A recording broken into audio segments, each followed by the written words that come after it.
Hi everyone, this is Kelly from The Truth in Story, and excuse me, I feel like I'm getting a little bit of a cold, so I apologize if I'm a little hoarse. I wanted to quickly put a first impressions kind of walkthrough of the Spiritsong Tarot by Paulina Cassidy, because I had a few people ask me about it. It was supposed to be here last Thursday.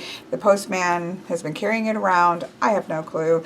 But anyways, I tracked it down, and I literally had to track it down. They had no clue. So I thought I'd quickly pop this up because there have been people, multiple people asking me about this deck. Now, Paulina Cassidy, I had her Paulina Tarot. Paulina Cassidy's artwork is absolutely stunning, but it is very busy. And I made the mistake, what I feel is a mistake with the Paulina, of trimming it, because I do enjoy trimmed decks, but there are some decks I've learned now over time. There are some decks that either look better with the border or almost need that border. And I think for me personally, the Paulina needed that little white border to sort of contain the busyness of the artwork. Anyways, I ended up passing that one on. I do have her Fairy Oracle, which is not as busy either, and it's actually quite a sweet deck. But when I saw that she was doing an all animal deck, I definitely was interested because I collect all animal decks. I have a video, I'll try to remember to put it in the description box below, but I have a video of like all of my animal decks, and I really enjoy animal decks. It just takes people out of the way. I have found over time, reading professionally, that when there are difficult subjects, like difficult family life in the past, those kinds of areas where sometimes people just get in the way of the reading, I often find that animal-based or focused decks sort of step back away from the human dynamic and really allow the message to come through a little bit better, as well as I just like them. Let's just be honest. I will say, I've opened this, and I will say, in terms of packaging, I do think that US Games has really stepped up their game. I truthfully think all of the companies have stepped up their game in terms of packaging, but I think US Games has done an amazing job. There is a beautiful mattness to the box that I love the feel of. I mean, it looks gorgeous. It's sized, just the size of the deck. It's got just beautiful printed detail, the color inside the box. It's just really pretty, and it feels really nice. It feels matte and nice. Same thing with the book. It's got a nice feel to it. So it's a small book, but there's still quite a bit packed in here. One thing that I did like is that they noted, and this is one of the reasons that intrigued me about this book, the deck, is that it does sound as if the animals were quite deliberately picked. And there are 78 animals. I believe they're all different, but we'll see as we go through. It says that the Spiritsong deck is a melding of two traditions of divination. One where animals are seen as spiritual helpers between our world and the spirit world, and one that uses 78 cards as a tool to connect with our highest self. The Spiritsong Tarot structure is based on the traditional tarot, containing 22 majors, 56 minors, 4 suits. So it is a tarot deck. Following the structure of the Rider-Waite Tarot, each animal was specifically selected based upon shamanic and Native American symbolism, both classic and modern, merging each animal's unique power with classic tarot practices. For example, the Spiritsong animal Raven has attributes such as creation that parallel some of the same symbolic tarot attributes of the traditional magician card, which is why the Raven is the animal representing the card. So I do like that, where they address it, and it appears as if it's not just a random animal. This is an animal that is chosen to go with each of its each of the tarot cards to have this good, hopefully, melding of energy. So I like to see that deliberate nature of this. It does have the elements, or the suits are very elementally based, and it actually has the elemental symbol on each of the minor cards, which I really love. You know, everything for me is based on element, so I love that. They have changed the suits. Acorns are fire, which at first I thought was kind of strange because I would have thought that with earth, but it does work. It symbolizes growth, strength, and unlimited potential. So I do like that, tied to the energy of motivation and inspiration. Feathers are for air, which makes more, you know, you see that quite often. Shells for sea, for harmony, peace, and fertility. They're used in place of cups, which are tied to energy of emotions and imagination. And then crystals, which makes sense for earth, and I love it. They're symbolizing manifestation, clarity, and abundance. So that's what we have changed to acorns, feathers, shells, and crystals. And then the court cards, let's just see, I think remain the same. Yes, page, knight, queens, and kings. So those stay the same as traditional. It's a lovely little book with, you know, just pretty little embellishments, but very easy to read for the actual text. You get the title. You get the keyword. Now this is a deck that has keywords on the cards, which I traditionally do not like with tarot. I don't want to see keywords on there. However, I have to say, the quick look I look through here, I think they've done a real good job with the keywords. They're not real limiting. So far, we'll see how it goes when we look through them. It has a message, and then it has keywords. Then it has a small reversed message if you use reversals, and then reversed keywords. So you get a nice little paragraph on each, and that's the case even for the minors.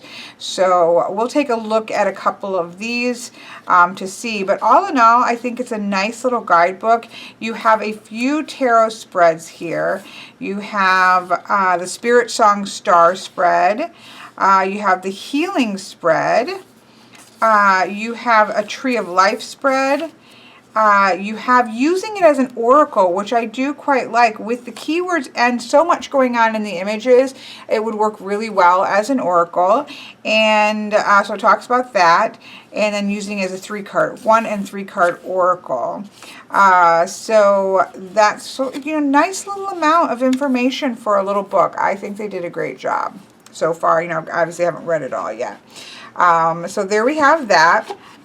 The cards themselves are, I don't know why I don't, this is pretty standard size, Darkness of Light. They're a little bit larger than what I would say is a standard size, but not a lot. I think it's a nice size. I think it may be similar to, yes, the same, about just slightly shorter and slightly wider than the Pagan Otherworlds. So it's a larger size, but not real big, if that makes sense. You can see right away that there are actually different color cards, which is another reason I really have no intention of trimming this. But you can see there's like creams and blues and greens and pale pink. So there's different colors, but it's very subtle. But it's really beautiful when you're just kind of looking at it all fanned out. Here are the backings. I love Paulina Cassidy backings of her decks. I do not like US Games sticking there. I'm sorry. I'm sure US Games does not like me very much because I say it a lot, but I'm going to say it again. I just don't see any reason. If there is a copyright, it should be to the artist.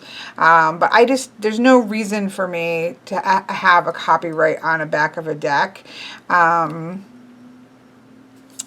at least it's reversible. It just mars it. I just don't like it. It's just a personal preference.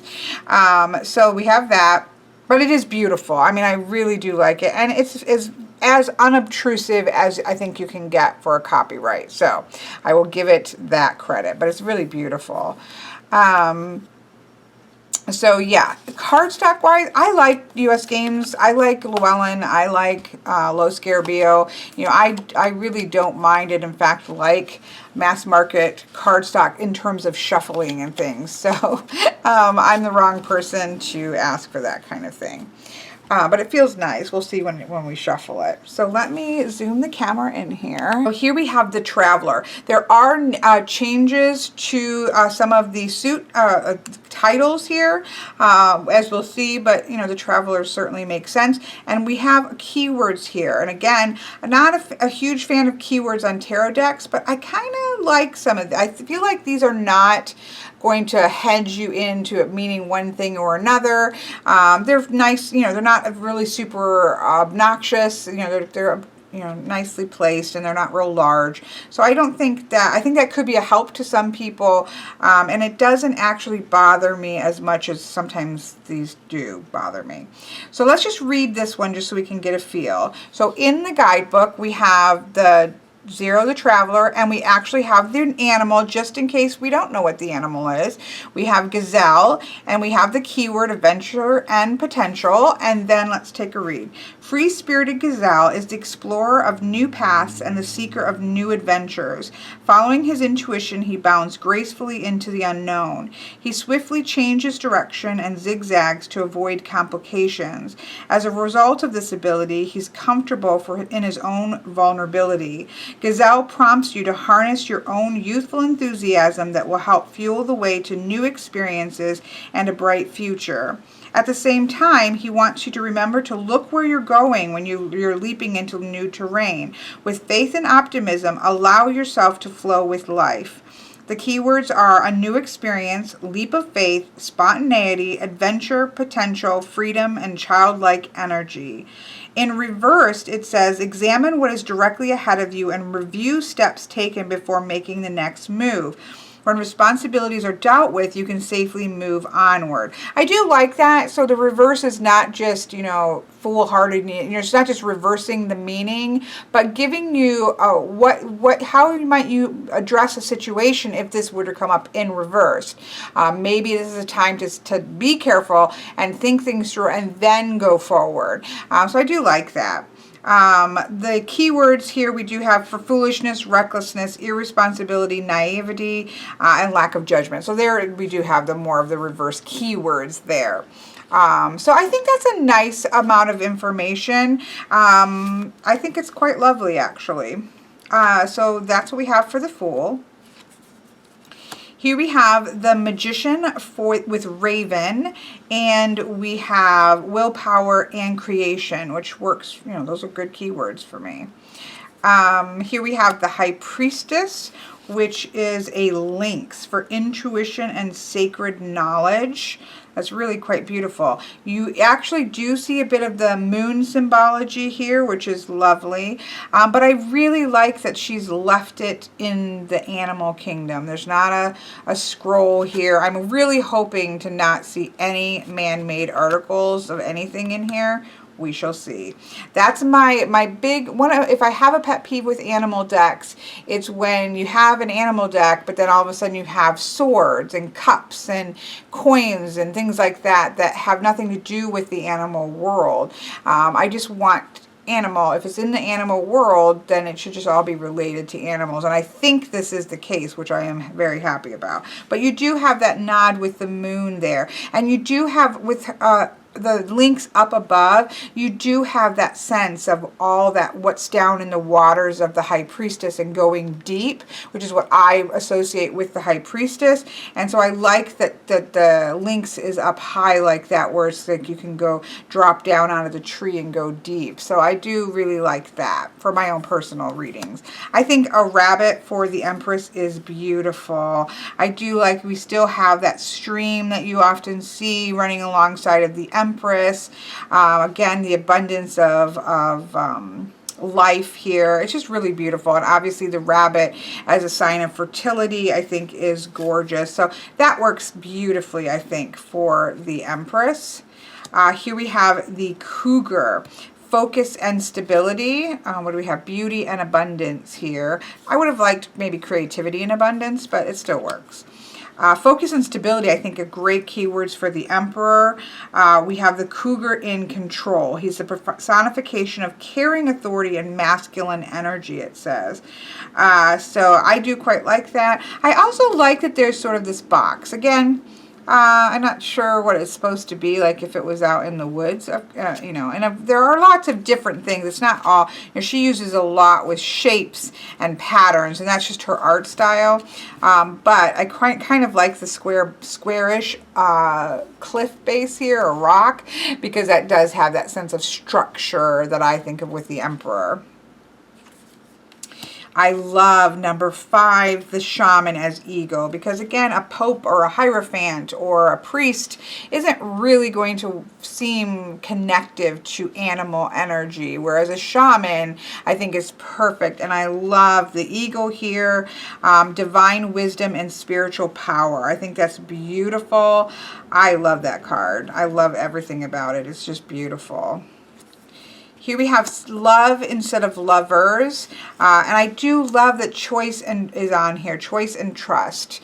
That's like trusting your choice. For me, the lovers card is all about making a decision and a choice that is in full alignment with your unconscious, subconscious, and higher conscious, or maybe with the moon or even the sun looking thing up here. And the idea of, you know, making a good decision and then trusting that longevity of that decision. So I really like that. And I, of course, love anything with wolves. I really like this chariot. This is about, it's interesting because my first thought, I was like, a rhinoceros. Like, why do you have a rhinoceros for chariot, for fast movement or anything of movement forward? But there is that sense he is charging towards his destination, it says. Meeting conflict head on, discovering new solutions, not being sidetracked by obstacles, just going straight through. That confidence to just plow ahead.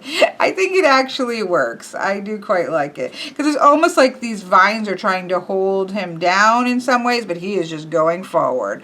So I think that really works for that sense of confidence that you think of with a chariot. I love the strength card. Of course, this is the image on the box, which is no wonder because it's an absolutely beautiful image. Courage and endurance. I love those keywords as well. I love the concept of endurance, because that is something that I really, when you think about the strength card, which for me is a lot to do with healing and coming to kind of doing that healing work within, and that providing the strength. Endurance is important, because very often, or maybe not very often, but you know, not everybody has these one situations that they have to get through. Sometimes, as you all know with me, you have to deal with chronic lifetime illness, or maybe it was a sick child who's chronically ill. That is a measure of endurance, because it's not something that's going to be over. It's this continual process, and I love that word being there. That just makes me happy personally. Here we have the hermit for with the koala, which I think is beautiful, and the keywords are contemplation and wisdom. It's beautiful. I really like these keywords, and again, I'm not a fan of keywords on tarot decks, but I like these so far. We have the octopus for wheel. We have change and possibilities. Events may at times seem random, but the wheel of life holds an intelligent structure and a higher working force. Akin to the energies of the turning wheel, octopus is a master in adapting fluidity to change. That's really interesting. And you think about how you watch those videos where you see an octopus like get into a small jar or get in and out of tight spaces. So that sense of adaptability, I think, is a great extra word to, because I think that for me is the key to the Wheel of Fortune.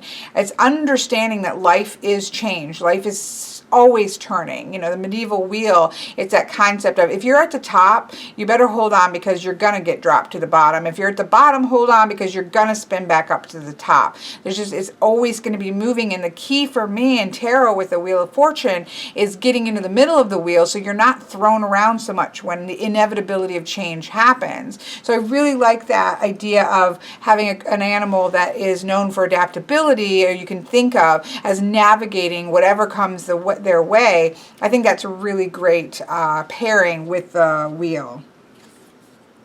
Of course, we have both a raven and a crow. I actually like the image of the crow better.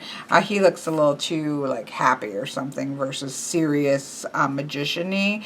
I don't know, he looks like he's smiling, but I love that we have both here. And so for justice, we have truth and clarity. Again, great keywords, and this is a gorgeous image. I mean, she's a beautiful artist, right? It's just sometimes if you look at that, there's just so much going on that can. I like the size of these cards. I think they're a great size for this type of artwork, and they're just.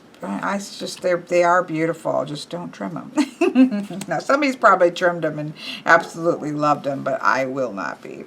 The Hanged Man is the praying mantis for patience and perspective. I love the perspective. That's what the Hanged Man for me is about.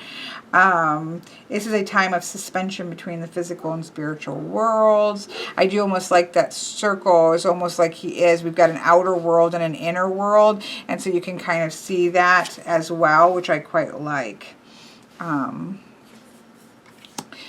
They have changed death to transformation, which I know some people like and some people don't like. I don't mind it. I actually don't mind, because I do think the death is about whether it is death or whatever you're using it is transformation, and so that works just fine for me. And we have transition and liberation as the keywords. I mean, I definitely think this is I don't want to call it a soft deck, but I do think they are softening the edges, and not, with there not being death and these kinds of things. But I think it's well done, and I don't actually mind that.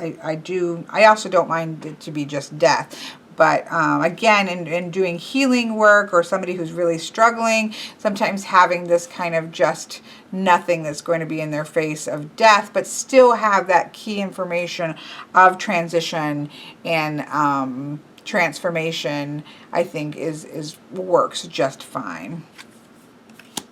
Here we have the zebra for temperance and balance and harmony. Zebra pilots the harmony of opposites. I quite like that with the white and the black stripes. Self-discipline. She will show you how to find balance and how to face problems with an air of calm. As with her stripes, the yin-yang duality of opposites bring forth the ability to maintain balance. Yeah, I quite like the little guidebook here. Next, what would be the devil is the shadow, and to me that works fine. I have made peace with the devil, but when I originally found tarot, I discarded using tarot because there were still, to me, what were Christian constructs. The devil is a Christian construct. It's really not a construct of earth-based systems of thought and things of that nature. It just seemed very jarring to have that concept in there, and I was like, oh, this just isn't for me. And then came back later on when I found the Lone Tarot, which had changed it. So I really like the idea of shadow. Now, the keywords are definitely more affirmation-based or more positive-based. So we have self-empowerment and ambition. But that, I think, still works. And again, I don't feel like it traps you into reading it that way, because oh, I'm sorry, and this animal is the jackal. Because for me, the devil card is about abdication of power. So in shadow, in its shadow aspect, which is what it is that idea of giving over your power to something else, to somebody else, to a situation. That's why you sometimes see addiction, like drugs and alcohol. You've given over your power to something else, or being in an unhealthy relationship where you've given over your power to somebody else. But in some way, when the devil card comes up, it's asking you to take your power back, and which is what this self-empowerment means. So that works fine. Again, anymore, I'm perfectly happy to not have the titles changed or anything, but I still think this is workable, and I don't think it takes away the meaning of at least how I read the devil. So that works. And it does talk about Jackal being the master of the land of shadows. By dancing with his shadow self, he is reborn with new insight. There's something to learn from dancing with the devil, so to speak, right? We don't want to stay there. I love the shadow dance that you see in Tarot of the Hidden Realms, that understanding it's okay to dance in the shadows, but you have to keep that in balance. You have to come back. So there we have that. We have the Tower, which I think is interesting as the chameleon. The chameleon is the shaman of adaptation. Seizing the power of cloaking, he changes color to blend with his shifting surroundings. Life is change, and you have the choice to either accept change or to resist it. By clinging to the ideas that no longer work within the structure of your spiritual evolution, the winds of revelation will force you to go with the flow. Chameleon is here to help you shift the colors of your state of being, setting you on the path of your highest truth. So I think that that is very similar to the energy that we saw, I like, with the octopus. The idea of the Tower is that there is this unexpected change that happens, and you simply, you know, it's done, right? The Tower is struck. Like that is inevitable, that it's going to happen. And now what are you going to do? How are you going to adapt to that situation?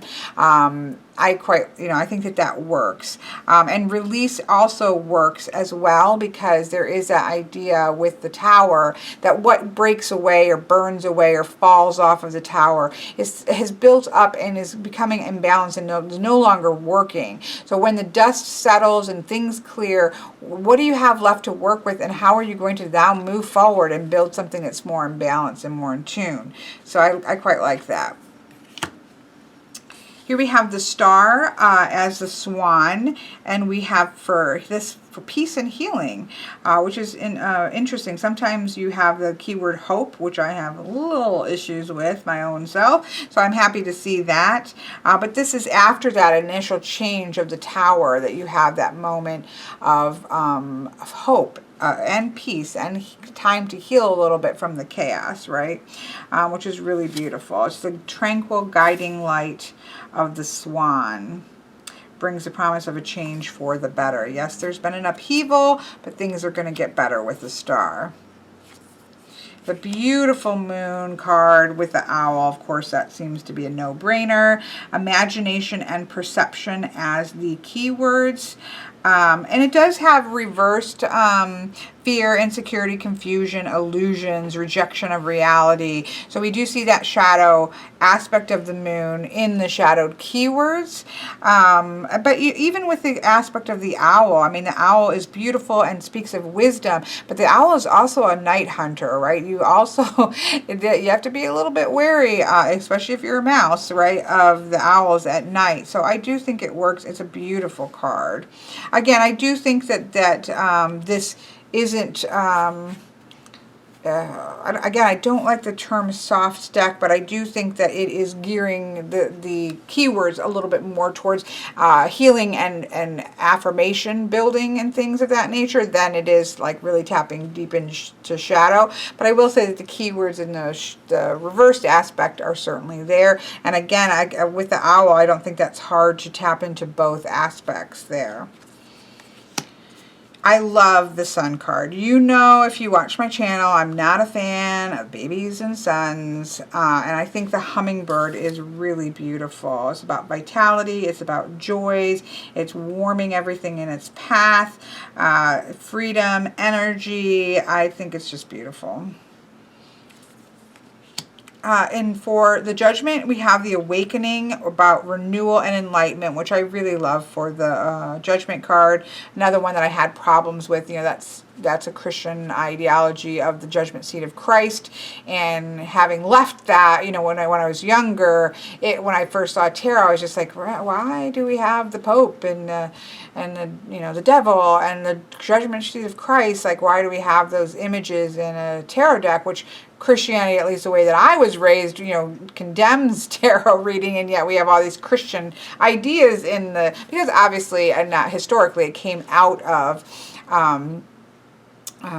what would have been a Roman Catholic society that it came out of. So it certainly makes sense. But I'm actually really fine with the changing of this to awakening. I do think renewal is an excellent word, as well as enlightenment.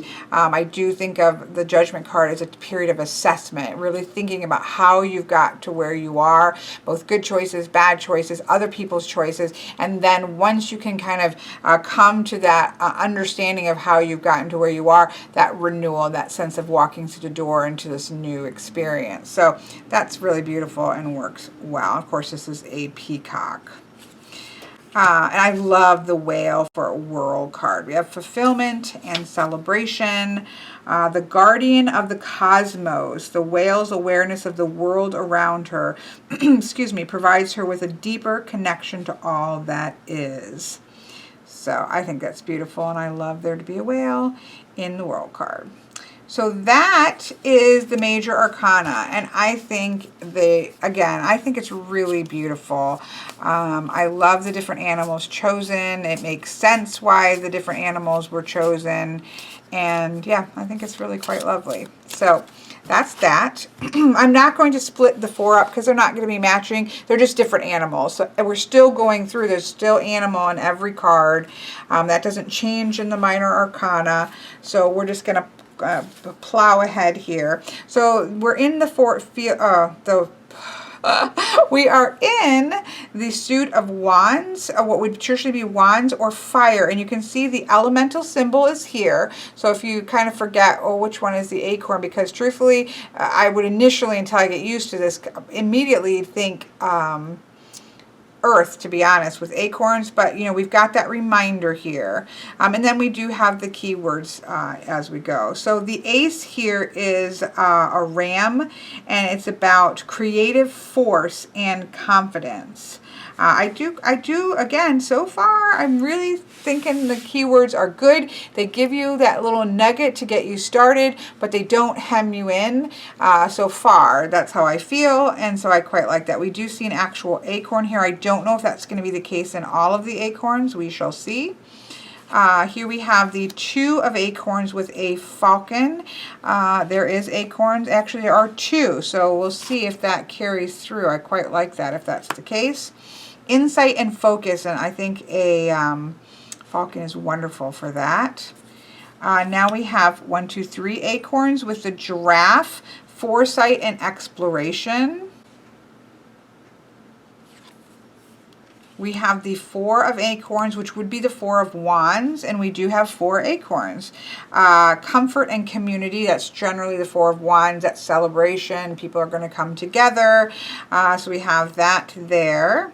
Comfort of kind of reaching that whatever that milestone is. Often we'll see the castle a little bit further along. There's still ways to go, but in the 4 we found some stability and some comfort there as we're on the journey, so I like that. It's interesting, we do have a sea-ish animal. We have walrus.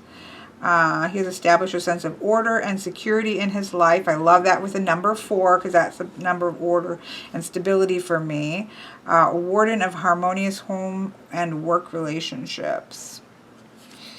I love this 5 of acorns. So this would be the 5 of wands, which we generally see as fighting, 5 people fighting. So we have the idea of there is a challenge here. We do have growth, though, that can come from that challenge. We do have the 5 acorns. I quite like that. So this is a leopard. He's a problem solver. She utilizes her shape-shifting abilities to enhance her personal power. And fight for what you believe in. In the midst of conflict, do not allow opposition to keep you from moving ahead in your endeavor. By the same token, be open to the views of others. So it's the idea of challenge, but also be open for growth in challenging situations. I quite like that. You have that disruptive feeling, even in the mouth and the kind of roaring feeling of the leopard. You do get that sense there, and I quite like that. This is gorgeous. The 6 of acorns, which is generally success, triumph are the keywords that we normally see. And that works for me with even minus the Rider-Waite-Smith meanings. We do still have the acorn, so apparently we're following that. But look how beautiful that elk is. That's gorgeous. Then for the 7 of Acorns, we have a badger, I think. Yeah. We have a badger for determination and stamina. This is often holding your ground, but I quite like that even with the number 7, which is 4 plus 3 for me, that idea of determination and still holding, but still the feeling of a little bit of movement as well from the stability that's been found previous to that. So I think that's really cool. And again, we do have the 7 acorns. We have an eel for 8 of acorns. That's, to me, interesting. That would be the 8 of wands, which is energy and results. The elusive eel is a master of transformation. His surge of energy, which that makes sense. So you think of an electric eel. And for the 8 of wands, you often have that, like, you know, all the wands coming through. And it's like I always say, it's be ready to grab hold, right? Be ready to tap into that energy when you see that with the Rider-Waite-Smith. And so I can definitely get with that with the electric eel. That makes sense. Although when you grab a hold of this one, you're going to get that electric shock, right? But I do like that. And in terms of numerology, 8 for me is sort of stable energy, but it's also a lot, right? So when you're looking at numbers in the minor, you can also look at 1 as being a little and 8. So we're starting to get this buildup, right, of energy with the 8. And we can certainly see that with an eel sort of building up that energy and electricity. Love this 9 of acorns. Power and perseverance. Hold the line, right? There is also that coming fully into power, that 9 really building that power up beautifully, and it looks like that with the panther. I think that's a gorgeous card. And 10, we have the donkey for responsibility and dedication. Keep moving forward. Those donkeys can carry so much weight.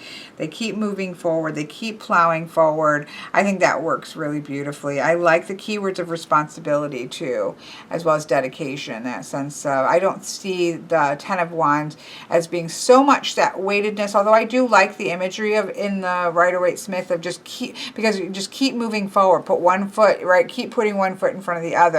And that sense of responsibility, I think, is definitely there. And even when you look at numerologically, when you think about coming to full fruition of the number 10 in the element of fire, that understanding that you, with that full handful of power and energy, that fireball in your hand, you've got some responsibility in how you use that. So I think that works really well. And then we get to the court cards. So we have the page with the monkey here in discovery and enthusiasm, that young energy of the page. We have the action and drive of the warthog in the night. Gonna plow ahead. We have the beautiful Queen of Acorns with the deer, passion and creativity. And then we have the gorgeous King of Acorns with the horse, with optimism and innovation. I really am quite happy with the keywords. Let me go back here to the 10. 1, 2, 3. Oh, I think they even have, no, I don't think those are numbers. 1, 2, 3, 4, 5, 6, yep. So they do have the elements of their suit all the way through 1 through 10. And then even the court cards, you will see the, well, I saw it in the other ones. Yeah, you got an acorn in each of the court cards as well. So you do have that nod to the suit. So that somebody who did want to trim it, if you did decide to, you do have those elements all there. So that's helpful to somebody who does want to trim it. Again, don't ask me to, because I'm not gonna. I love this Ace of Shells here, happiness and abundance, but I love this turtle. So we've got the beautiful turtle here, gorgeous, love it. 2 of shells, we have the doves, turtle doves, which I think is perfect. And we do have, again, shells and 2 shells. So that's beautiful. 3 of shells. I love this with the dolphins, that sense of playfulness that usually you see 3 women who are, you know, kind of enthusiastically playing and, you know, just bonding together and having a good time. And I think that the dolphins are wonderful energy for that.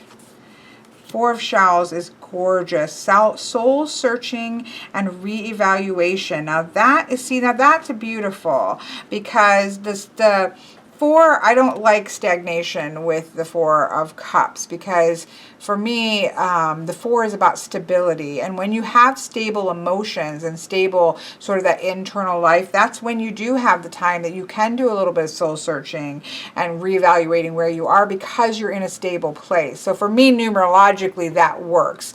I know this is based more on the Rider-Waite-Smith, but it's not limiting me in the way that I read, which I think is wonderful. I love firefly cards of any kind in animal decks. Oh, I'm sorry, and this was the crane. Five of Shelves is the firefly for hope and readjustment. The firefly's glow is a spark to light a way for hope.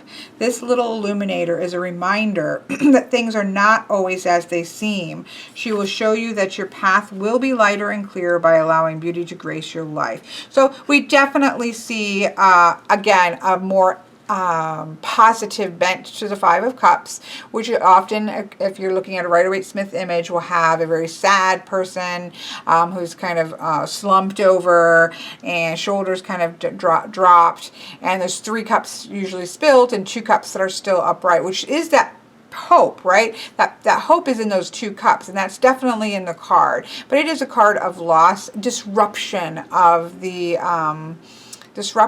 emotions. But I do like the idea, because the firefly indicates it's going to be nighttime, right? Because you wouldn't have a firefly out during the daytime. So we have that connotation that it is night, but there is going to be a way through it. So it is definitely a positive spin on the Five of Cups, but those are energies that are in the cup. So I still think that's really workable. Sorry about that. Yeah, telling me that my spirit song has been delivered. It wasn't delivered. I went and tracked it down. Here we have the Six of Shells as otters. I love otters. And here we have sentiment and joy. They're also very playful. You do have a very childlike energy with otters. And so I think that works really beautifully with the Six of Shells, or water.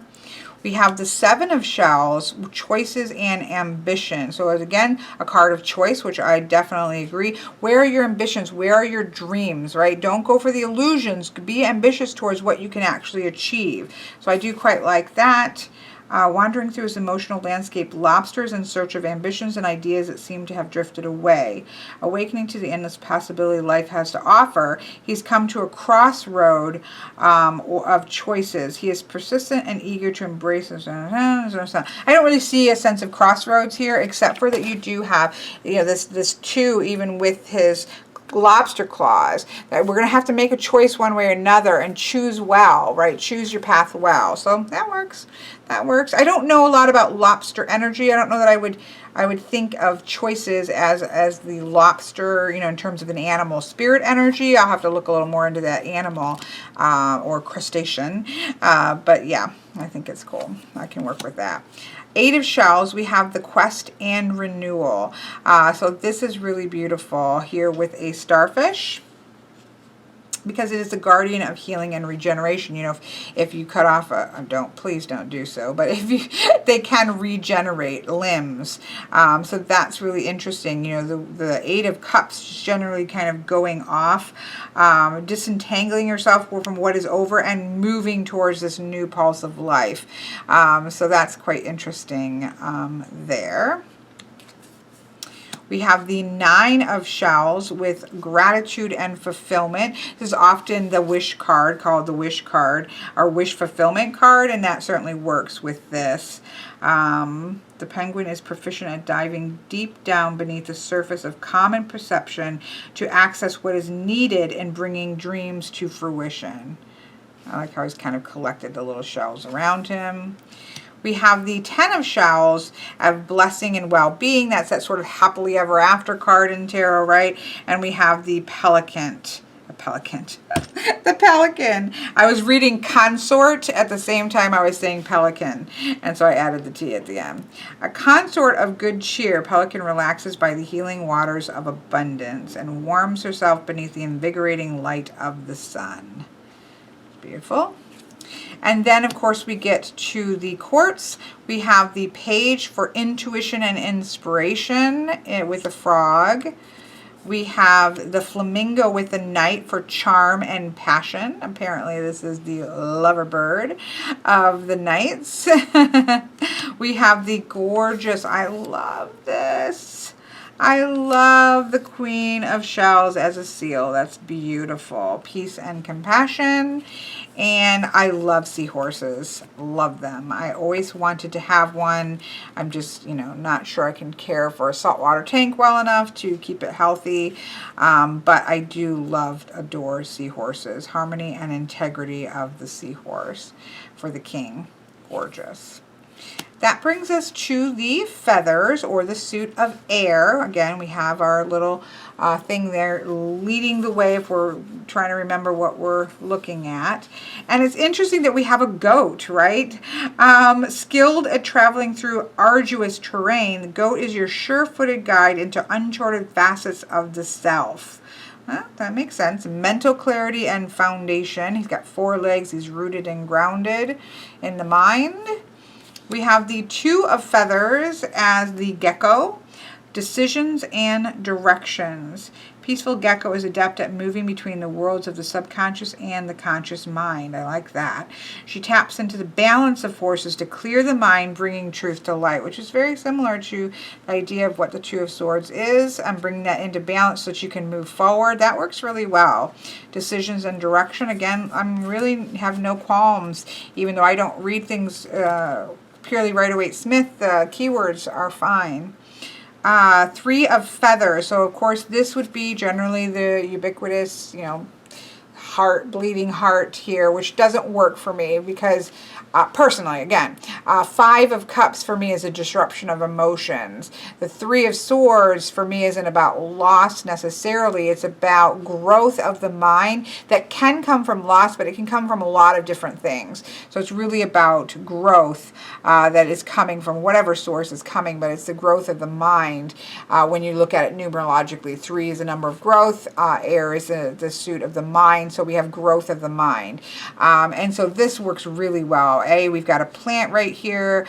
We have that transformative energy of the moth, which I think is beautiful, because even if you do read Rider-Waite-Smith, there's an idea that you can, from loss and from difficulty, as well as positive experiences, but from all of the experiences that we have, we can be transformed and we can grow, our mind can grow even stronger. So I quite love that the moth was used here. Love the bear is the 4 of Feathers. I'm obsessed with bears right now. And this is a sanctuary and rest, and I love the bear. I love the bear. 5 of Feathers, which is again disruption. We have the armadillo, which I think is really cool. This is about strategy of the mind, strategy and resilience. The armadillo can roll up in a ball as needed when it needs to, and then come back out when it's able to. So I quite like that. We have the 6 of Feathers as transition and insight. And of course, this is beautiful with the dragonfly for the idea of transition and transforming. You know, they transform as well as butterflies. So dragonflies are very good for that. The 6 of Swords in the Rider-Waite-Smith is often that boat image, which is actually one of my favorite. I love Rider-Waite-Smith's 6 of Swords, and there's that energy of transitioning away from, it's usually going kind of a boat that's going away from a battle scene towards something that is better, you know, a better place. So I think that the dragonfly works really well with that. The 7 of Feathers, which is the 7 of Swords, that's a very tricky card. I spent a lot of time with the 7 of Swords one year because A, it was coming up constantly, and B, I was like, I was never fully getting the Rider-Waite, not that I didn't get it, I understood what it meant, but it just never really clicked with me. With the 7 of Swords, you always have that stealing, what's going on, like we don't know what's going on. And so for me, it really has that idea of there's more going on underneath the surface than you're aware of. This could be part of a strategy. This could be preparing for something that's coming. So these are not, you know, 100% keywords that I would use either for the Rider-Waite-Smith, which this is kind of based on, or for what I would use it for. So let's just read this and see what it says, because I can work with it, but I'm curious. So We have preparation and resourcefulness. We have the cheetah, of course. A warrior. Cheetah knows her strengths and masters her natural abilities. Armed with foresight, she responds swiftly and with new approaches to any problem. Cheetah guides you in focusing on your goal, helping you reach it with ease and grace. Use your initiative and be prepared to make your move. Keep yourself ahead of the game by closely observing what is going on. With eyes and mind open, dishonest behavior will be revealed. Look within and study all the angles. You instinctively know what steps you need to take to bring forth the best results. So I do think that that works. Keywords are new approaches, preparation, resourcefulness, reason, logic, initiative, and courage. Again, I think those for Rider-Waite-Smith are, you're kind of going the light side of the Rider-Waite-Smith Seven of Swords. Reverse meaning if an approach has not been bringing the desired results, change your strategy, be daring, and take the initiative. So I definitely think this is one that highlights the fact that the deck is taking the lighter aspect of even difficult cards. But I think you can work with this even because we don't know what's going on with the Seven of Swords. We're not sure if this person is being smart and actually playing a strategy that's going to win the day in terms of war analogy, which the swords traditionally certainly have. So we have that. I can work with that. It's interesting keywords. Probably the only one so far that's like, not so much about the keywords, but I can work with it. We have the Eight of Feathers, which is normally the Eight of Swords. We have the Mouse, which is interesting because we think of mice traps, right? So we always have that trapped connotation with the Eight of Swords, and so having a mouse that we can very often associate with being trapped. It says the mouse is not going to allow himself to feel trapped for too long. He knows there's a world of possibilities and stumbling blocks will be conquered with courage and patience. So this is about getting out of any traps, and you can see here what looks to be a spider. Well, this to me looks like a spider web. You can, I don't know if you're going to see it through in here, but this actually has connective things, and this appears to be a web. So he has gotten himself into a sticky situation, but he's going to find his way out. Cute, like it. Porcupine for the Nine of Swords. I quite like that. Perspective and self-empowerment. Porcupine is equipped with all he needs to protect himself. He wears his quill with honor and uses them to confront his fear. That's interesting, right? When a porcupine gets afraid, all of the quills go up, but he's getting ready to defend himself. He's not just giving in to the fear, he's doing something about it. So I think that works really well with the Rider-Waite-Smith version of the Nine of Swords, instead of just giving in to the Nightmare card, right? What are you going to do about that? Because you're always going to be more empowered. You always say in nightmares, to stop and confront whatever you're afraid of, versus just continually running from it, that kind of thing. So that I think works really well. We have the Ten of Swords, which is, my pet peeve, because I love the Ten of Swords. It's the culmination of the mind. And so for me to have that be, somebody laying dead and bloody on the ground, it just doesn't work for me. It's not that I mind, I don't like dead and bloody people, but it's not that I have a problem with that. It's just that it doesn't really, for me, the way that I read, it doesn't work. So the number 10 is the number of completion. The sword suit is the number, the suit of the mind. And I just don't think the completion of the suit of the mind is death.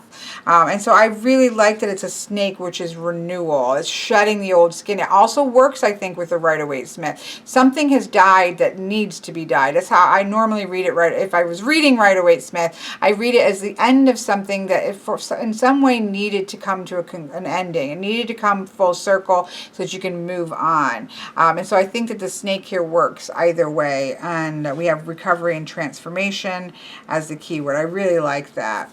For me personally. And that brings us to the Court, which we have the exploration and discovery of the raccoon. We have the action and focus of the Knight. That is a coyote. Very, very trickstery and interesting, powerful one actually for the Knight of Swords. Queen of Feathers as a bat. Now, I'm a Queen of Swordsy person, but I have to say, having had the Jeopardia Tarot, I've become quite enamored of the concept of bats with swords, because it's the only mammal that can actually fly. And so I think that that actually works well. Perception and truth. She's got sharp perception here.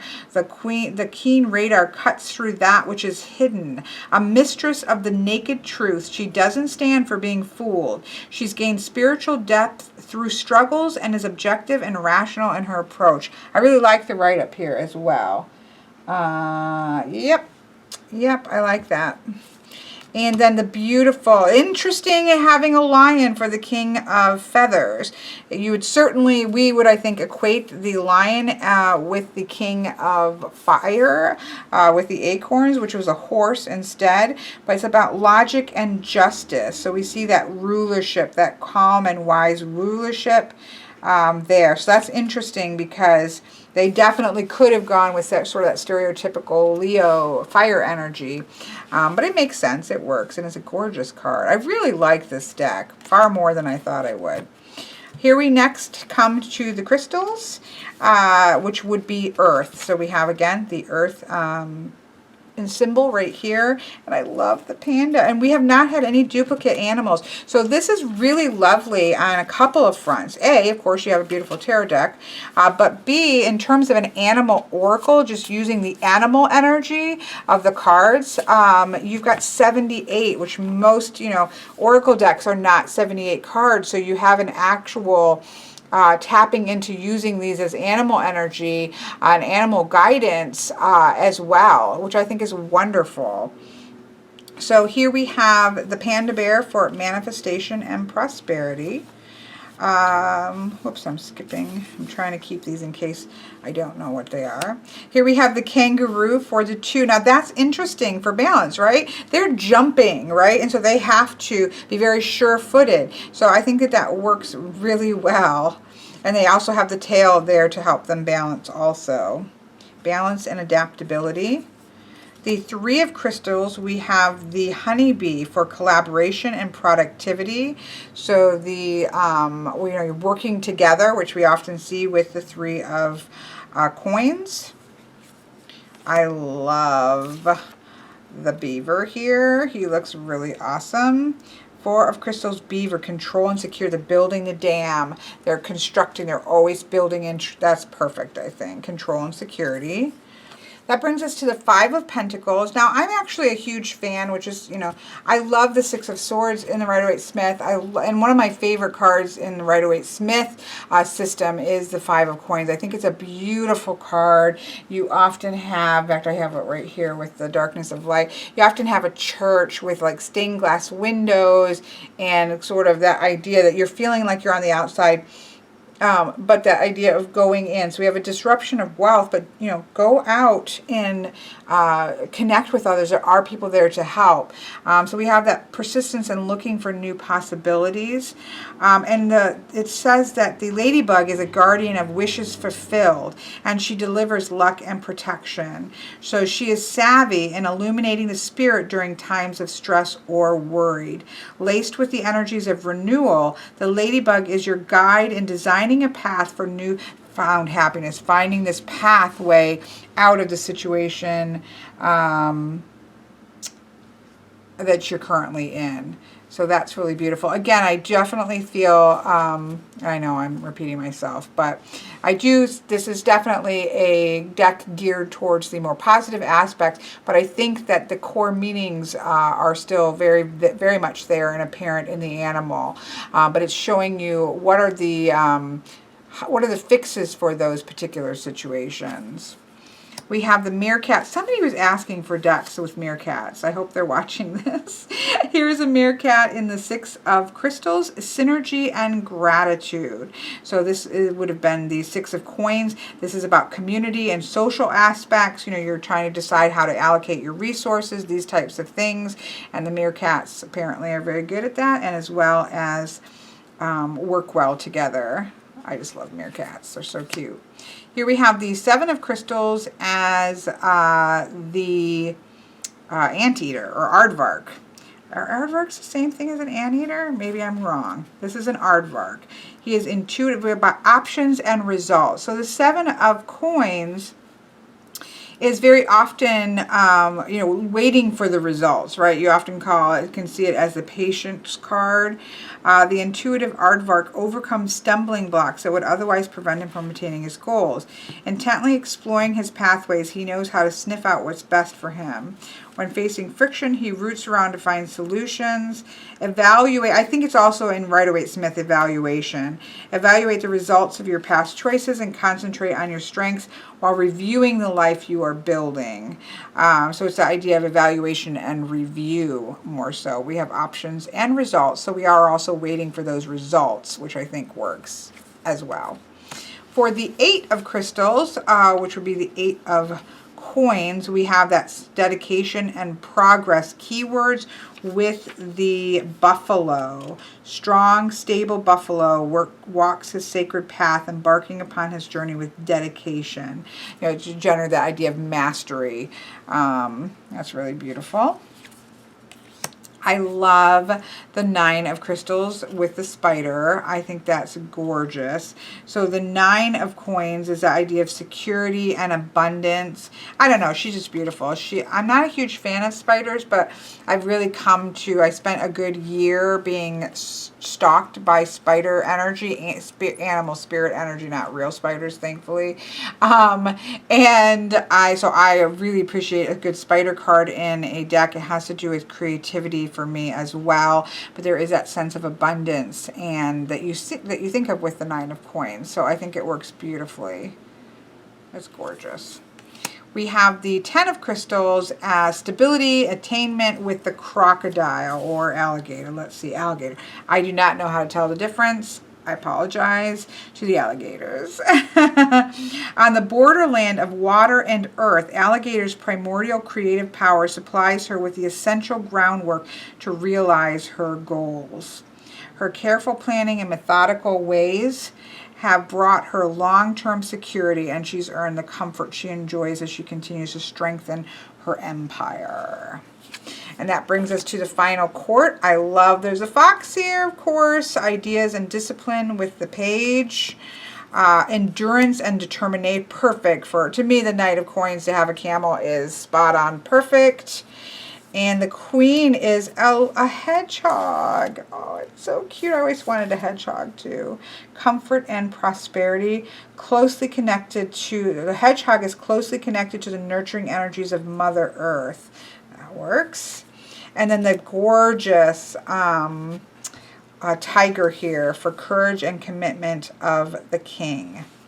And that is all of the beautiful animals. I'm actually really, really loving this deck. I think it's beautiful. I like what they've done. Let's give it a shuffle. It's definitely a big grip. You know, I have what I consider to be long hands for a woman, and that's quite a stretch for me. So I can see where people would be tempted to want to trim it because of that. It would definitely make it easier to grip, but I'm going to softly suggest that you think before you trim. But that can just be my experience. I get quite, when things are too chaotic, it makes me actually feel claustrophobic. I know that's a weird thing, right? You wouldn't think that busyness would cause claustrophobia, but it does. I do think for me, having that border when you've got multiple cards in a row, does for me, for busy decks, does help to kind of provide some separation and keep it from being a little too chaotic. Again, for me personally, let me put it into a large spread. But I can see why, again, people with smaller hands, probably this is going to be quite a handful to shuffle. But I think that bigger size is also important when you're having busy images, because that way you can see them better, right? So it's kind of, you know, they try to do the best of both worlds. Mine does have a little bit of a bow to it, so you can hear that kind of clickiness there. But I tend to think that that will start to break in more with use. But again, I do think somebody with small hands, this would be a little bit of a gripper one. Just want to give it a little bit of a mix there. Let's put it into a large. Always the test for me is can I do my large reading and still have it all fit on the table. My fire, my air, my water, and my earth. And these are always the ones that are pushing it close, but look at that. I can come down a little bit. And it fits really well. So even untrimmed, this works perfectly fine for me in terms of reading. It's really beautiful. One of the things that I really like about this deck is that it definitely feels like a lot of deliberation was taken on the part of Paulina Cassidy. Unfortunately, a lot of times when we're looking at maybe mass market decks that feel like they're just kind of churned out a little bit, sometimes we run the risk of sometimes giving you that feeling like somebody's kind of rushed a job together or just kind of haphazardly put things together. And this does not feel like this. This feels like a very deliberate care has been taken with the creation of the deck and what animals were chosen and the suits, and just the whole structure of everything feels very deliberately done and very well put together. So that is definitely a wonderful thing to see. So I hope you've enjoyed this. I hope you have a wonderful, wonderful day, and thank you for watching.